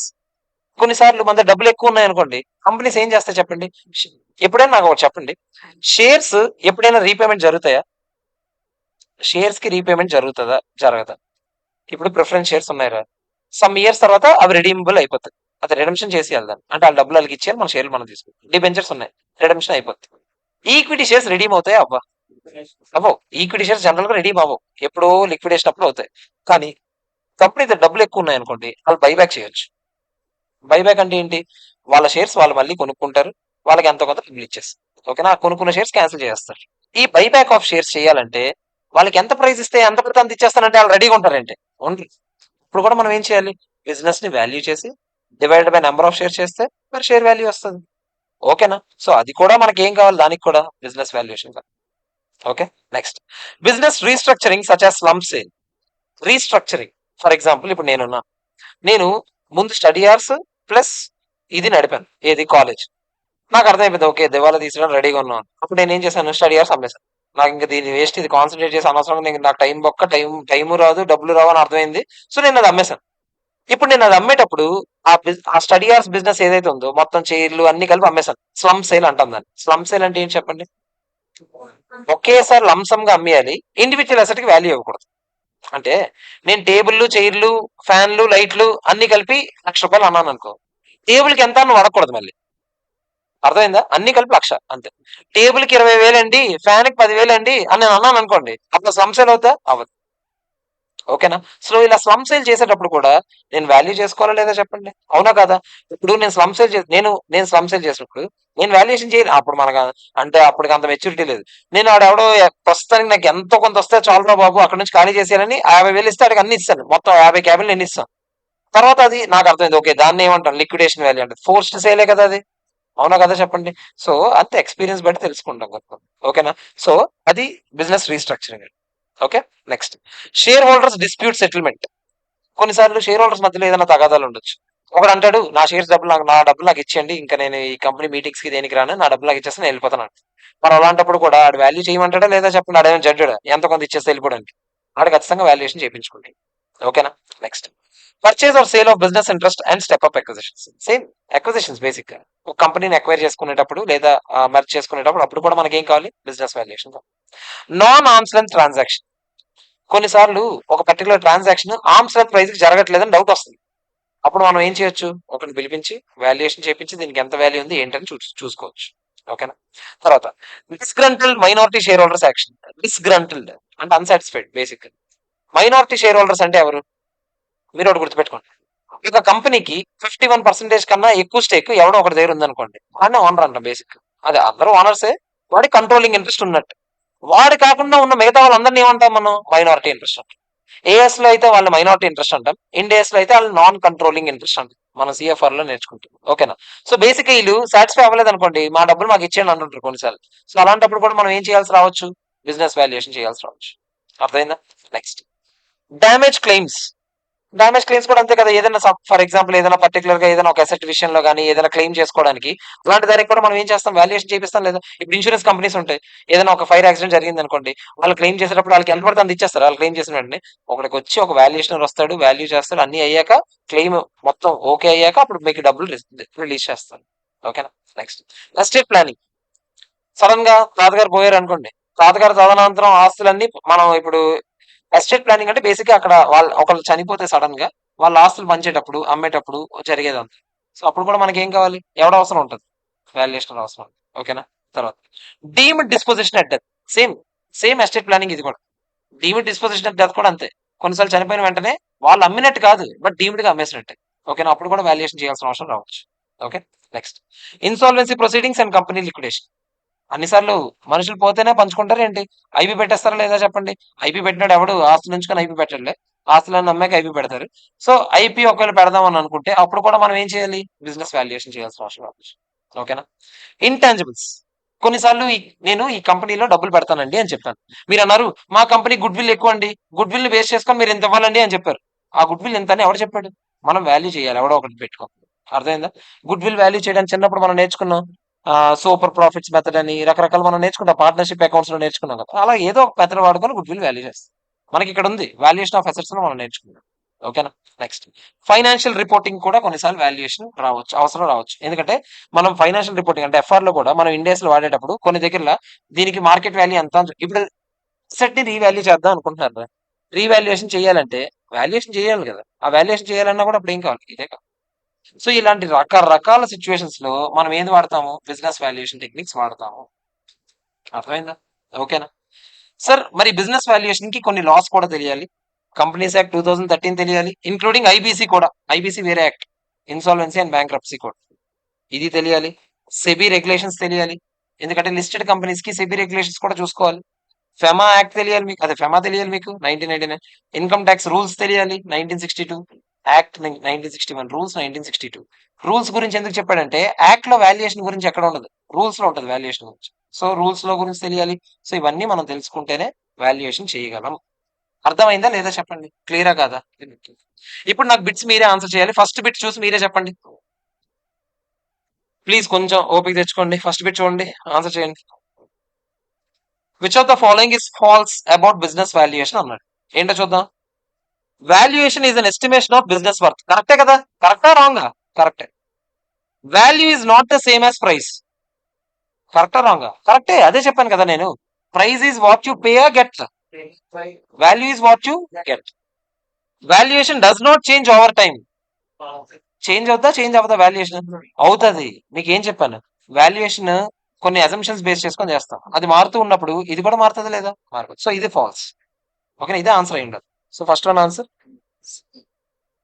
ఆ కింద చూడండి, ఆప్షన్ డి కూడా చదవండి. కరెక్టే కదా? Valuation requires does not require, అంటే ట్రూ ఆ ఫాల్స్? అది ట్రూ, మనకు ఫాల్స్ అడిగాడు కాబట్టి అది ఒకటే ఆన్సర్. సెకండ్ వన్ చదవండి. Price is what you pay and value is what you get. అంటే ప్రైజ్ వాల్యూ ఒకటే అని అర్థమా? కాదు. ప్రైజ్ వాల్యూ కన్నా ఇంపార్టెంట్ అని అర్థమా? కాదు. ప్రైజ్ వాల్యూ కన్నా తక్కువ ఇంపార్టెంట్ అలా కూడా చెప్పలేదు. ప్రైజ్ వాల్యూ డిఫరెంట్ అనే కదా దాని అర్థం. సింపుల్ అంత. ఓకేనా? నెక్స్ట్, కంపెనీ ఎప్పుడెప్పుడు బిజినెస్ వాల్యుయేషన్కి వెళ్ళొచ్చు అని అడుగుతున్నాడు. ఎప్పుడెప్పుడు వెళ్తా చెప్పండి, చూడాలి మీరు. ఏ సందర్భాల్లో కంపెనీ బిజినెస్ వాల్యుయేషన్ చేయాలంటే స్టేషనరీ కొనుక్కున్నప్పుడు బిజినెస్ వాల్యుయేషన్ చేస్తారా? చేయరు. స్టాఫ్ తీసుకునేటప్పుడు, బోర్డ్ మీటింగ్ పెట్టి, ఎందుకు ఇవన్నీ పనికిమాలిన ఆప్షన్స్? మనం టేక్ ఓవర్ అప్పుడు ఎంత కొనుక్కోవాలి ఆ కంపెనీని అనేటప్పుడు బిజినెస్ వాల్యుయేషన్ చేస్తాం. Next, which of the following elements are not critical in doing business valuation? ఏవేవి క్రిటికల్ మనకు తెలుసు. లాస్ తెలియాలి ఖచ్చితంగా, strong number crunching spreadsheet గురించి తెలియాలని చెప్పాను మీకు, బిజినెస్ ఎన్వైరన్మెంట్ అర్థం కావాలి, కంపెనీ షేర్ ప్రైస్ తో మనకేమైనా సంబంధం ఉందా? మార్కెట్ లో ఉన్న ప్రైస్ వదిలేయండి, మార్కెట్ లో ఉన్న ప్రైస్ వాల్యూ అయితే మళ్ళీ మనల్ని ఎందుకు వెళ్ళడం? అవునా కదా చెప్పండి. సో ఇదే ఆన్సర్. ఓకేనా? సో ఆన్సర్ చెక్ చేసుకోండి, సిడి ఏటి. ఓకే, ఇవన్నీ పనికి మళ్ళీ ఇవేం అవసరం లేదు మీకు, ఏవో యాక్టివిటీస్ ఇస్తుంటే పనికి మళ్ళీ వదిలే. నెక్స్ట్ మనం డిస్కస్ చేయబోయేది వాల్యుయేషన్ ప్రిమైస్. చిన్న టాపిక్ ఇది, ఇది కూడా అయిపోతుంది. Valuation premise. ఇప్పుడు వాల్యుయేషన్ చేసేటప్పుడు, ఇది ఆల్రెడీ నేను ఇందాక డిస్కస్ చేసిన టాపిక్ లాంటిది, కొన్నిసార్లు ఒక్కొక్కసారి ఒక్కొక్క పద్ధతి వాడతారు. For example, highest and best use అంటే ఏంటి? ఇప్పుడు ఈ ల్యాండ్, ఒక ఖాళీ ల్యాండ్ ఉంది, ఈ ల్యాండ్ వాల్యూ ఎంత అని నాకు వాల్యూ చేయడానికి నన్ను పిలిచారు. నేను ఈ ల్యాండ్ మీద బిల్డింగ్ కట్టామనుకోండి, ఈ బిల్డింగ్ నేను రెంట్కి ఇచ్చాను అనుకోండి, ఈ రెంట్ వల్ల నాకు ఎంత వస్తుందో అవన్నీ ఎస్టిమేట్ చేసుకొని దీని వాల్యూ లెక్కెట్టాను. దానికి బెస్ట్ యూజ్ అదేనా కాదా చూడాలి. ఇదే ల్యాండ్ లో మీరు ఒక కమర్షియల్ కాంప్లెక్స్ కట్టగలిగారు అనుకోండి, దాని నుంచి ఇంకా ఎక్కువ వచ్చింది అనుకోండి, నేను ఏం ఆలోచించాలి? కమర్షియల్ కాంప్లెక్స్ గురించి ఆలోచించాలి. మీరు ఎప్పుడైనా సరే హైయెస్ట్ అండ్ బెస్ట్ యూజే ఇవ్వాలి. సార్ ఇలా కూడా ఒక యూజే సార్, ఇలా కూడా ఒక యూజ్ సార్, రెండు చిట్లేసాను సార్ నేను, అప్పుడు ఇదే వచ్చింది సార్, ఇది వచ్చింది కాబట్టి ఇది వాల్యూ సార్ అంటే అవుద్దా? అవ్వదు. హైయెస్ట్ అండ్ బెస్ట్ యూజ్ అంటే ఆ టెక్నిక్ పేరులోనే ఉంది కదా, మీరు ఏదైతే ఎక్కువ రిటర్న్స్ ఇస్తుందో దాన్నే వాల్యుయేషన్ కోసం బేస్ కింద తీసుకోవాలి. అర్థమైందా లేదా చెప్పండి? ఓకేనా? అదే హైయెస్ట్ అండ్ బెస్ట్ యూజ్. ఒకసారి చదవండి, నేను చెప్పింది ఉందా లేదా చదవండి, నేను చెప్పింది ఉందా లేదా చదవాలి.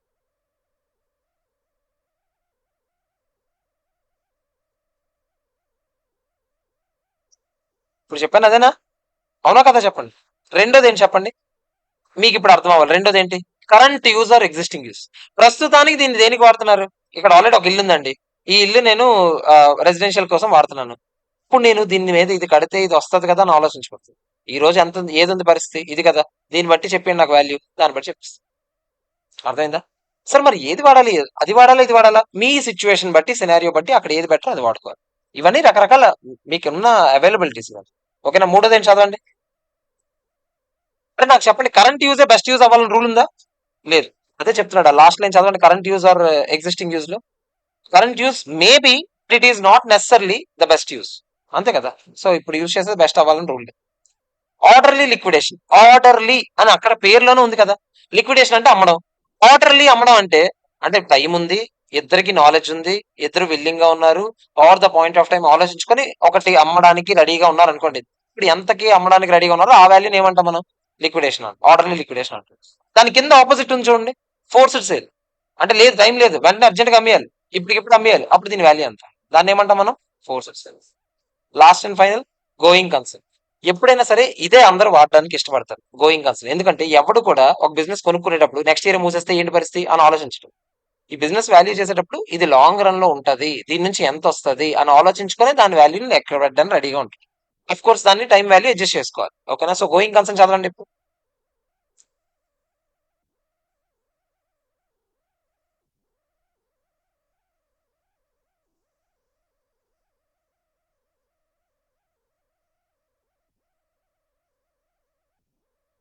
రాసుకుందాం ఒకసారి, ఈ నాలుగు ఐదింటి గురించి రాసుకుందాం. వన్ వర్డ్ లైన్స్ రాసుకుందాం, తెలుగులో రాసుకుందాం. హెడ్డింగ్ ఏం పెట్టారు? హెడ్డింగ్ ఏం పెట్టాలి? Valuation premise. ప్రిమైజ్ అంటే బేసిస్ లాగా, ఏ బేసిస్ లో వాల్యూ చేస్తారు ఏంటది. వాల్యుయేషన్ ప్రిమైజ్ అని హెడ్డింగ్ పెట్టుకోండి. 5 ఆరో మార్క్స్ పెట్టుకొని 5 రాసియండి. నేను ప్రతిదానికి కింద నేను వన్ వర్డ్ చెప్తా, వన్ సెంటెన్స్ చెప్తాను, మీరు ఇలా రాసుకోండి. ఇలా నేను అన్నది ఇలా రాసుకోండి. ఆ? రాసుకోండి.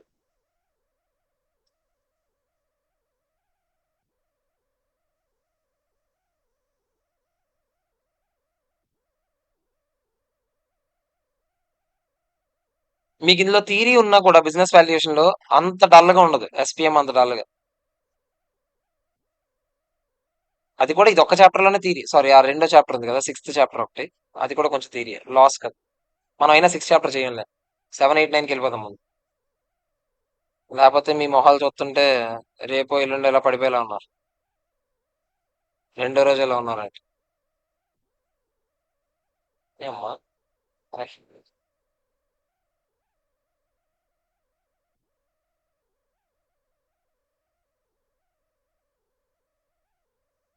రాసారా 5 నేమ్స్? ఏమ్మా చిన్నారి? చాలా ఇంపార్టెంట్ డౌట్ లే, sorry sorry, carry on. First దాని కింద రాసుకోండి, హైయెస్ట్ అండ్ బెస్ట్ యూజ్ అంటే ఏంటో రాసుకోండి. మనం వాల్యూ చేస్తున్న ఎసెట్, మనం వాల్యూ చేస్తున్న ఎసెట్, మనం వాల్యూ చేస్తున్న ఎసెట్. ఫస్ట్ దానికి రాయమంటున్నా, కింద రాసుకోండి చిన్న చిన్న వర్డ్స్. ఇదిగో ఇప్పుడు ఇలా రాశారు కదా, ఇలా రాశారా? దీని కింద నేను చెప్తున్నా, దీని కింద నేను చెప్తా, దీని కింద, దీని కింద, దీని కింద. మనం వాల్యూ చేస్తున్న asset,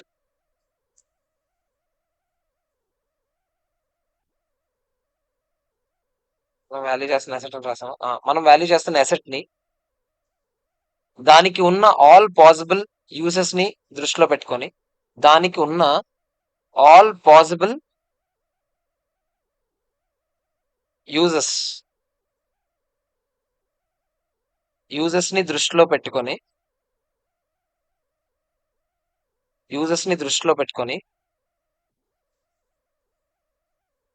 best possibility, best possible ఉన్న యూజ్ ఏదైతే ఉందో, best possible use, best possible use ఏదైతే ఉందో, బెస్ట్ పాసిబుల్ యూజ్ ఏదైతే ఉందో, బెస్ట్ పాసిబుల్ యూజ్ ఏదైతే ఉందో, బెస్ట్ పాసిబుల్ యూజ్ ఏదైతే ఉందో దాన్నే ఫైనలైజ్ చేసుకుంటాం, దాన్నే ఫైనలైజ్ చేసుకుంటాం. బెస్ట్ పాసిబుల్ యూజ్ ఏదైతే ఉందో దాన్నే ఫైనలైజ్ చేసుకుంటాం. మనకి అదే వాల్యుయేషన్, అదే ఇంకా ఫైనల్, అదే వాల్యూ కింద. ఇప్పుడు 5, 6 యూజ్లు ఉన్నాయనుకోండి, 5, 6 యూజ్ల నుంచి ఎంత వస్తుందో చూస్తాం మనం. అన్నిటికన్నా హైయెస్ట్ యూజ్ ఎక్కడ వస్తుందో చూస్తాం, ఎక్కడ డబ్బులు వస్తున్నాయో, అదే ఇంకా ఫైనల్ వాల్యూ. ఓకేనా? నెక్స్ట్ రెండోది ఏంటి?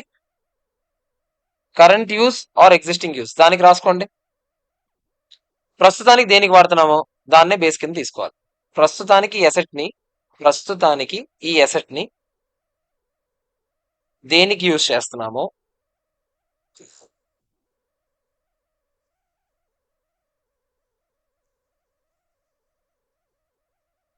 దాన్ని బేస్ చేసుకొని వాల్యూ క్యాలిక్యులేట్ చేయాలి, దాన్ని బేస్ చేసుకొని వాల్యూ క్యాలిక్యులేట్ చేయాలి,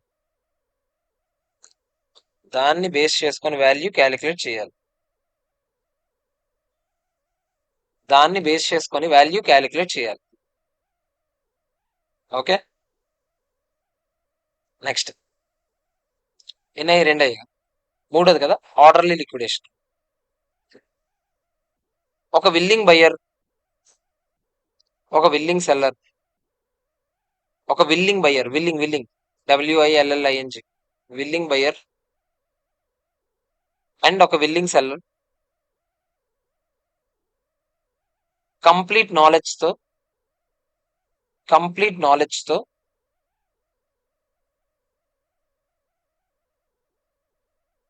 కంప్లీట్ నాలెడ్జ్ తో ఎటువంటి కంపల్షన్ లేకుండా ఎటువంటి కంపల్షన్ లేకుండా కంప్లీట్ నాలెడ్జ్ తో ఎటువంటి కంపల్షన్ లేకుండా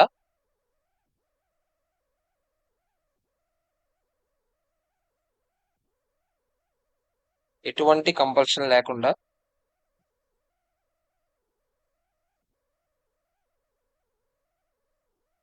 ఎంతకి ట్రాన్సాక్షన్ చేయడానికి రెడీగా ఉన్నారో ఎంతకి ట్రాన్సాక్షన్ చేయడానికి రెడీగా ఉన్నారో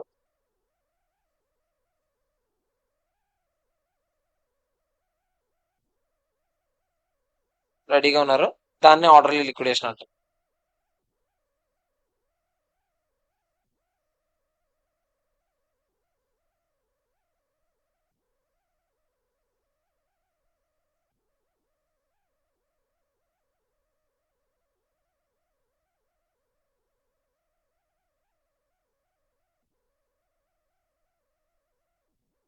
రాసారా?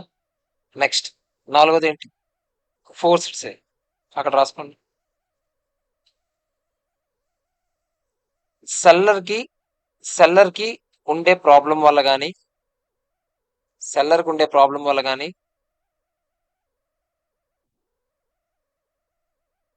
లేదా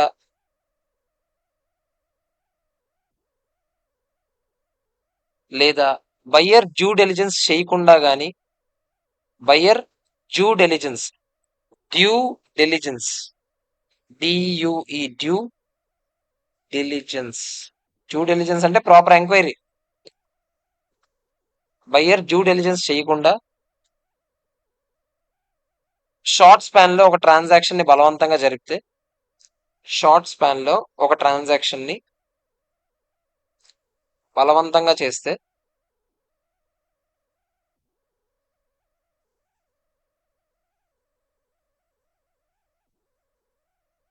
బలవంతంగా చేస్తే దాన్నే ఫోర్స్డ్ సేల్ అంటారు.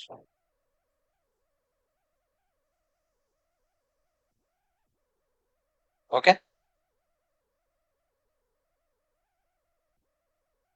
Last and final going concern. ఏం చెప్పాను? గోయింగ్ కన్సర్న్ అంటే ఫ్యూచర్ లో దీని నుంచి మనకి ఎంత వస్తుంది అని ఆలోచించుకుంటూ ఆ మొత్తాన్ని దృష్టిలో పెట్టుకొని వాల్యూ చేస్తే అప్పుడు గోయింగ్ కన్సర్న్ అవుతుంది. సో రాసుకోండి. Value of a business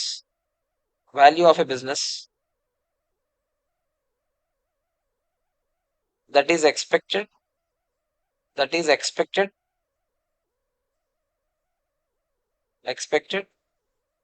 to be generated in future, that is expected to be generated over the future period, and right, that is expected to be generated over the future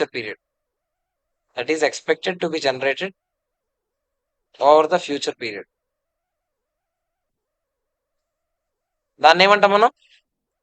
going concern. Okay, ఒకసారి నాకు ఈ bits చెప్తారా? అయిపోయింది chapter అయిపోలేదు. 5.5 ఇద్దరికి time ఉంది. Valuation ఇద్దరు mutual understanding తో ఏం అనుకోరు. కొనడానికి రెడీగా ఉన్నాడు, అమ్మడానికి రెడీగా ఉన్నాడు, ఓపెన్ మైండ్ తో ఉన్నారు. నన్ను పిలుస్తారు, నేను మధ్యవర్తికి వచ్చి వాల్యుయేషన్ చేస్తాను.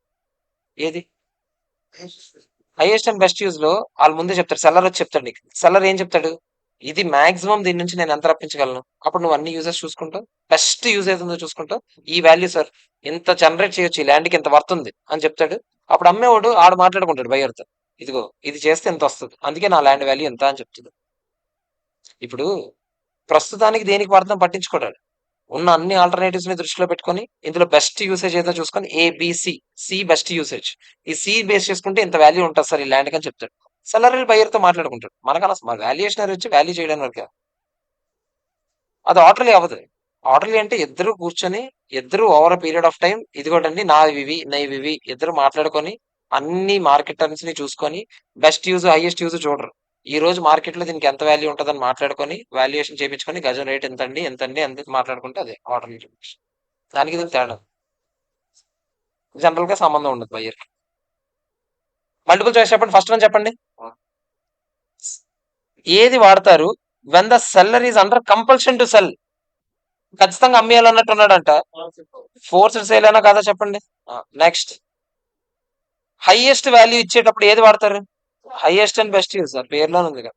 నెక్స్ట్ ఫ్యూచర్ లో కూడా ఉంటారు అనేటప్పుడుగా గోయింగ్.